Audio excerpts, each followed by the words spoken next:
నమస్తే. నేను మీ బల్లె మురళి, జనసేన పోలవరం కాన్స్టిట్యున్సీ. ఈరోజు తెలంగాణలో పవన్ కళ్యాణ్ గారి మీద కొన్ని వర్గాలు ముప్పేట దాడి చేస్తున్నాయి. దానికి రీజన్ ప్రభుత్వ వ్యతిరేక ఓటు చీలిపోతుందని. పవన్ కళ్యాణ్ గారు తెలంగాణలో రాజకీయం చేయటం మొదలెడితే, పార్టీ పికప్ చేస్తే కొన్ని పార్టీలకి ఇబ్బందిగా మారుతుందని వాళ్ళు ఇలా మాట్లాడుతున్నారు. దీనికి ప్రధాన కారణం, పార్టీ పెట్టిన తర్వాత ఏ నాయకుడైనా సరే గమ్యం అధికారమే కావాలి, అధికారం కోసమే పనిచేయాలి. ఎందుకంటున్నానంటే, ఇక్కడ తెలంగాణలో పవన్ కళ్యాణ్ గారు ఒక 4 ఎమ్మెల్యేలు 2 ఎంపీలు ఉన్నారనుకోండి, వాళ్ళు ఈ స్థాయిలో విరుచుకుపడతారా చెప్పండి? ఈ విధంగా మాట్లాడతారా? పీపుల్ రిప్రజెంటేషన్ ఉంటే ఈ విధంగా మాట్లాడతారా? డెమోక్రసీలో రిప్రజెంటేషన్ చాలా ఇంపార్టెంట్. ప్రజాస్వామ్యంలో అధికారం చాలా ఇంపార్టెంట్. అందుకే జనసేనలో ఉన్న పార్టీని పికప్ చేయండి సార్, మనకు సీట్లు పెరగాల సార్, మేము అనుకున్న పోస్ట్ రీచ్ అవ్వాలి సార్, మా డ్రీమ్ని ఫుల్ఫిల్ చేయండి సార్ అని మేము గుర్తిస్తే మమ్మల్ని అందరూ తిట్టారు. జన సైనికులు అందరూ తిడుతున్నారు. ఇప్పుడు సమాధానం చెప్పండి. తెలంగాణలో 2014లో పార్టీ పెట్టాం మనం. ఈ రోజు వరకు మన పార్టీ పూర్తిగా నిర్మాణం జరిగిందా?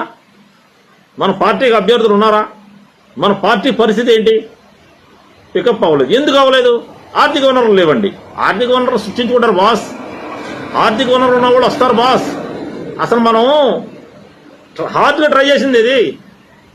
ఫస్ట్ మనం ట్రై చేయాలి. మన పార్టీని పికప్ చేయాలి, మన పార్టీకి అధికారం కావాలని మన అధినాయకుడు అనుకుని ట్రై చేయాలి. అప్పుడు సక్సెస్ని చూస్తాం. కాబట్టి ఈరోజు పవన్ కళ్యాణ్ గారు రేపు జరగబోయే మీటింగ్లో పార్టీకి దిశానిర్దేశం చెప్పి తెలంగాణలో కూడా జనసేన జెండా ఎగరవేయాలని కోరుకుంటున్నాం. అదేవిధంగా ఆంధ్రప్రదేశ్లో ఆయన క్లారిటీగా చెప్పారు, నాకు కులభావం అంటగట్టొద్దు, నేను అందరికీ సంబంధించిన వాడిని అని. వదిలేద్దాం. మనం పెద్దన్న పాత్ర పోషించమన్నాడని మనం గొడవలెట్టుకోవద్దు. వదిలేద్దాం ప్లీజ్. డిస్కషన్స్ వద్దు. నేను సీఎం అవడానికి ఇంట్రెస్ట్ లేదు అన్నాడు. ఇక ఎప్పుడూ కూడా ఆయన్ని పవర్ షేరింగ్లో మీరు సీఎం అవ్వాలి, పవర్ షేరింగ్లో మీరు సీఎం అవ్వాలని అడగొద్దు.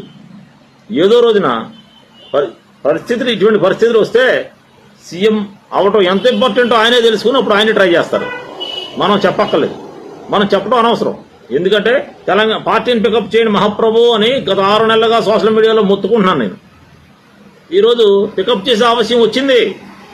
ఆంధ్రప్రదేశ్లో కూడా పార్టీని పికప్ చేస్తారు. జన సైనికులందరికీ శుభవార్త. ఆంధ్రప్రదేశ్లో కూడా జనసేన పార్టీలో భారీ ఎత్తున మార్పులు రాబోతున్నాయి.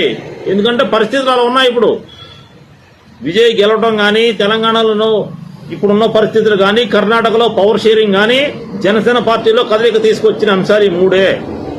ఈ అంశాలకు అనుగుణంగా డ్యామేజ్ కంట్రోల్ చేసుకుని ఇప్పుడు జనసేనపై జన సైనికులు ఉన్న వ్యతిరేకతను తగ్గించుకుని పవన్ కళ్యాణ్ గారు ముందుకెళ్లాలని, సక్సెస్ అవ్వాలని, పార్టీని పికప్ చేయాలని, పార్టీ రిప్రజెంటేషన్ పెరగాలని, తెలంగాణలో కూడా మా జెండా ఎగరాలని మనస్ఫూర్తిగా కోరుకుంటున్నాను. జై జనసేన.